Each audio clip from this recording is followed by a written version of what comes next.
Assalamualaikum students. Now it's my another lecture about the excretion in animals. Last time मैंने आपको पहले ही बताया था कि कि आज मैं आप लोगों को बताने जा रही हूँ कि एक्सक्रीशन होता है। एक्सक्रीशन वो अमल जब आप अपने जिस्म से गैर ज़रूरी मवाद को जिस्म से बाहर कर देते हैं, उसको हम एक्सक्रीशन कहते हैं। एक बात याद रखिए कि एक्सक्रीशन एनिमल्स में भी होती है, एक्सक्रीशन प्लांट्स में भी होती है। जो चीज़ जानदार है वो खाती है तो वो अपने जिस्म से कुछ ना कुछ खारिज करती है। आज का टॉपिक काफ़ी लंबा और काफ़ी दिलचस्प है, जिसमें मैं आपको एक एक चीज़ बहुत अच्छे तरीके से समझाऊंगी। एक्सक्रीशन में आज हम बहुत ज़्यादा एनिमल्स के बारे में पढ़ेंगे। Excretion in amoeba, excretion in planaria, excretion in cockroach, excretion in earthworm, excretion जो होती है वो इन सब कीचुए से लेके अमीबा से लेके अर्थवर्म तक, और अर्थवर्म के बाद एक लालबेग के अंदर एक्सक्रीशन का अमल किस तरीके से होता है। The principle of metabolic waste products in most animals are water, carbon dioxide, and nitrogenous waste. Carbon dioxide and some water are eliminated from the bodies mainly by respiratory structure, whereas most of the water and nitrogenous waste are excreted by specialized excretory organs. इसमें ये बात बताई है कि metabolic waste यानी कि आप जब खाना खाते हैं तो वो हज़म हो जाता है, और जब वो हज़म हो जाता है तो एक्सक्रीशन, जब भी कोई जानदार कोई चीज़ खाता है तो फिर उसके जिस्म से वो चीज़ बदले में कुछ ना कुछ खारिज करती है। अगर आप प्रोटीन्स या लिपिड्स या कोई भी चीज़ खाते हैं तो एक बात याद रखिए कि आप भी अपने जिस्म से कुछ ना कुछ खारिज ज़रूर करेंगे। एक नाइट्रोजीनियस वेस्ट जो है वो एक्सक्रीटरी ऑर्गन्स के ज़रिए जिस्म से बाहर निकलता है। हर एक स्पेसिफिक ऑर्गन है, हमारे जिस्म में भी एक स्पेसिफिक ऑर्गन है जहाँ से हम अपना खारिज करदा मवाद जिस्म से बाहर निकालते हैं। इसलिए nitrogenous waste include ammonia, uric acid, urea, recall the amino acids and nucleic acids contain nitrogen. During the breakdown of amino acid, the nitrogen containing amino group is removed by the process of deamination. इसमें ये बात बताया है कि आप एक इंसान nitrogenous waste इनके जिस्म में नाइट्रोजीनियस वेस्ट, यूरिक एसिड और यूरिया और कार्बन डाइऑक्साइड जिस्म से बाहर खारिज होती है। Uric acid is amino acids, the nitrogenous containing ammonia, highly toxic. Some aquatic simple animals excrete and dissolve from the surrounding water through the process of diffusion before it can build up the toxic level their tissues. But in complex terrestrial organisms, including humans, ammonia, being very toxic, is converted to some less toxic nitrogenous waste such as urea or uric acid. इसमें ये बात बताई है कि urea और uric acid एक वाहिद ऐसे compounds हैं जो जिस्म से एक तरीके से निकाले जा सकते हैं। ये सब जहरीली मवाद है। अगर वो ये प्लांट्स के अंदर एक्सक्रीशन बहुत देर तक या एनिमल्स के अंदर एक्सक्रीशन बहुत देर तक रह गई तो बहुत सारी बड़ी बीमारियां होती हैं। आपने कब्ज़ के बारे में सुना भी होगा। कब्ज़ एक ऐसी बीमारी है जो मदर ऑफ ऑल डिजीज़ेस कहलाती है, बहुत ख़तरनाक, जिसमें आपका वेस्ट प्रोडक्ट बहुत सॉलिड या बहुत ज़्यादा सख्त फॉर्म में निकलता है। इसी तरीके से नाइट्रोजीनियस वेस्ट में एक तरह का टॉक्सिक मटीरियल है। ये सारा एक तरह का टॉक्सिक मटीरियल है जो बहुत ज़्यादा ख़तरनाक है एक इंसानी जिस्म के लिए। Uric acid is produced both from ammonia by the breakdown of nucleotides, and from nucleotides, uric acid can be excreted in crystalline form with a little use of water. This is an important adaptation of conserving water by terrestrial animals such as insects and reptiles and birds. इसमें uric acid के बारे में बताया है कि ammonia जो है वो न्यूक्लियोटाइड्स को आहिस्ता आहिस्ता करके ब्रेक डाउन कर देता है। न्यूक्लियोटाइड्स हम लोग कहते किसको हैं? न्यूक्लियोटाइड्स हम लोग कहते हैं छोटे छोटे मवाद और एक क्रिस्टलाइन फॉर्म, मतलब कि अगर आप जब जिस्म से एक ऑर्गेनिज्म फॉर एग्जांपल कॉकरोच अपने जिस्म से जब वेस्ट प्रोडक्ट जिस्म से बाहर खारिज करेगा तो वो एक अलग एक शक्ल में करेगा और वो शक्ल होगी और वो शक्ल एक तरह के फॉर्म में होगी और वो शक्ल होगी क्रिस्टल फॉर्म में जिस्म से बाहर अपने सारी गंदगी वो सेकंडों में बाहर कर देगा। तो क्लास मैं आपको आखिरी पैराग्राफ पढ़ के सुनाऊंगी। Urea is the principal nitrogenous waste product of amphibians mammals and produce mainly in the liver. इसमें ये बात बताया है कि यूरिया लिवर में मौजूद होता है और लिवर से ही बाहर खारिज होता है। Urea is far less toxic than ammonia. और इसमें ये बात भी बताई है कि यूरिया जो है अमोनिया से कम जहरीला होता है। अगर ये जिस्म में बहुत देर तक रहा तो वो टिश्यू को भी डैमेज कर सकता है। इसीलिए जैसे ही हाजत हो तो आप वॉशरूम फ़ौरन से जाया करें ताकि आपका निज़ाम हाज़मियत या कुदरती निज़ाम बिल्कुल सही से चलता रहे। तो क्लास अभी मैं आपको एक्सक्रीशन इन अमीबा बताने वाली हूँ। In amoeba, other unicellular freshwater animals, contractile vacuoles are present. These contractile vacuoles are osmoregulatory in function. They are involved in removal of excess of water from the body. This water, however, carries some of the ammonia and CO2, which are produced in metabolism. So the most of the ammonia and CO2 diffuse out of the body through cell membrane in the dissolved form. इसमें ये बात बताई गई है कि एक unicellular animal है, इसको कहते हैं अमीबा। अमीबा एक सेल पे मुश्तमिल एक जानवर है। इसमें कॉन्ट्रेक्टाइल वैक्यूल, फूड वैक्यूल और बहुत सारी वैक्यूल्स पाई जाती है। 9th क्लास में आपने इसको बहुत अच्छे तरीके से पढ़ा भी होगा। तो क्लास मैं आपको इस लेक्चर में इस टाइम आपको अमीबा के बारे में बताऊंगी।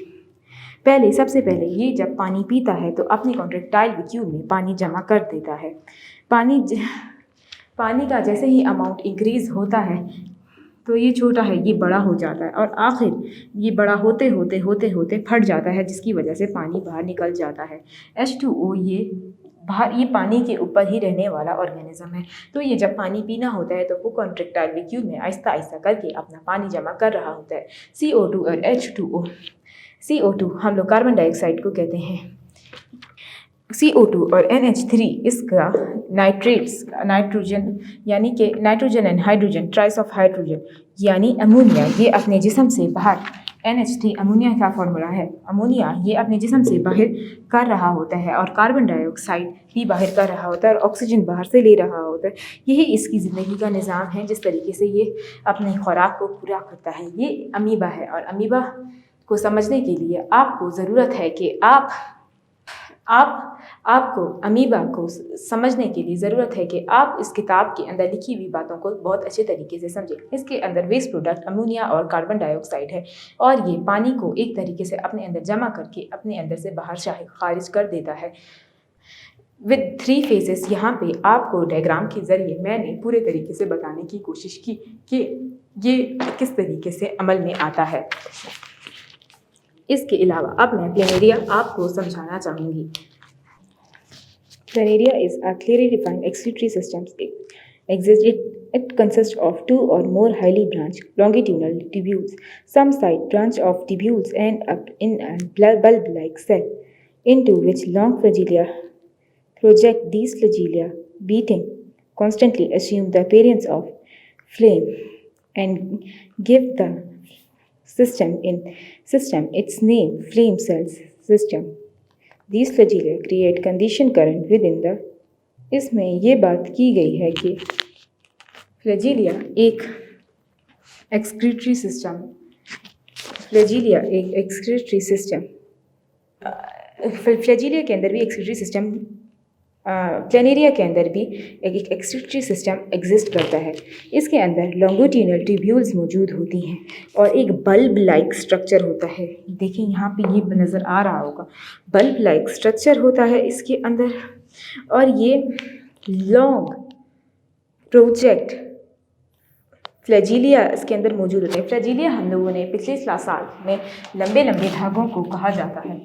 ये फ्लैजीलिया साइलोडिमन्नास, अगर आपको पता हो कि ये एक यूनिसेलुलर ऑर्गेनिजम्स है जो पानी के अंदर माइक्रोस्कोप के ज़रिए आसानी से नज़र आ सकता है। ये एक साइलोडिमन्नास है। साइलोडिमन्नास के सर के ऊपर फ्लैजीलिया होता है जिसकी मदद से वो एक जगह से दूसरी जगह जाता है।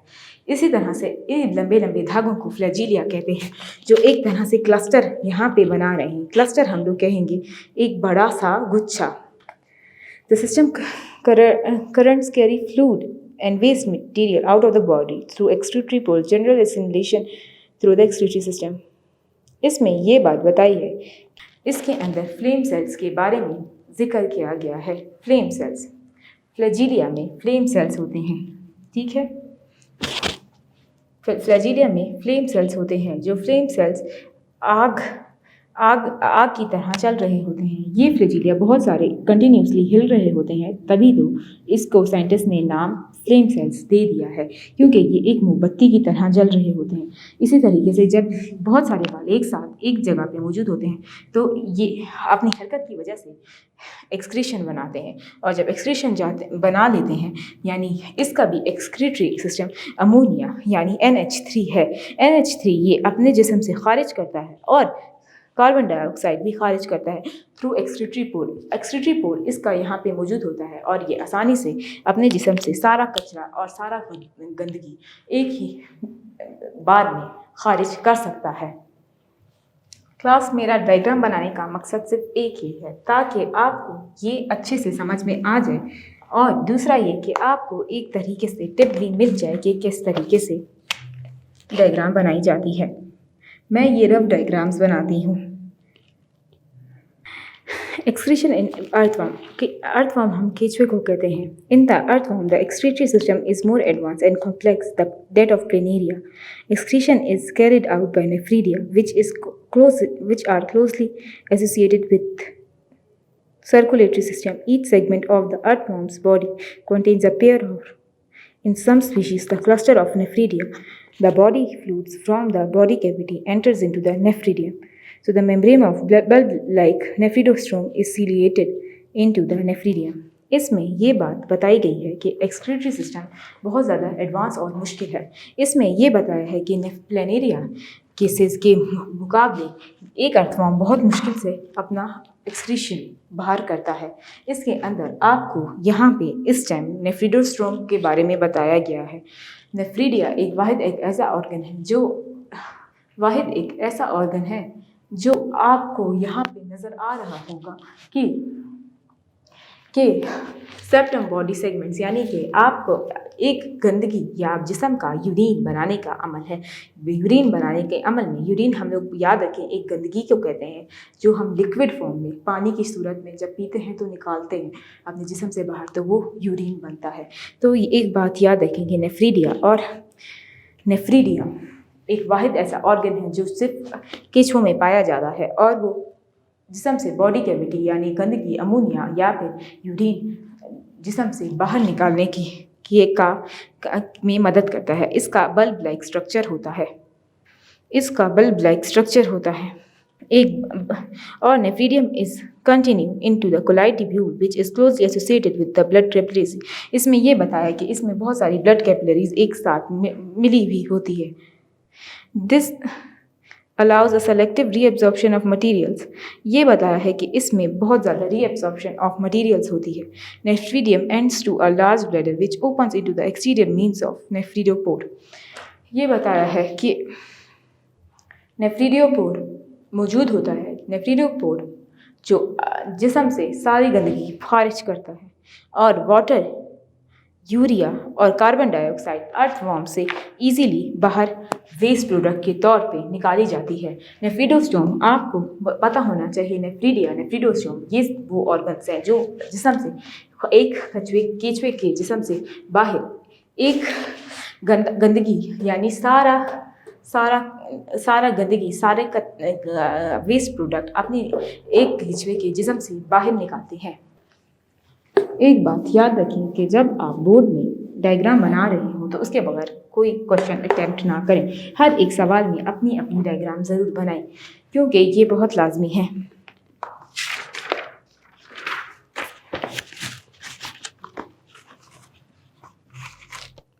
Excretion in cockroach. The nitrogenous waste, inorganic salts, water are the major excretory products in insect. Like cockroach, grasshopper, and these unwanted and poisonous substance are removed through the different organs. इसमें ये बात बताइए कि salts जो है inorganic salts जो है water inorganic salts और inorganic waste nitrogenous waste जो गंदगी है इसकी सॉल्ट्स इनऑर्गेनिक वाटर और इनऑर्गेनिक वेस्ट जो ये अपने जिस्म से एक बार में ही बाहर कर देता है।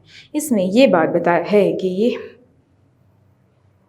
कॉकरोच और ग्रासहॉपर का एक्सक्रीटरी सिस्टम एक जैसा होता है, तो ये अनवांटेड और गंदे पॉइजनस सब्सटेंसेस अपने जिस्म से बाहर खारिज कर देता है।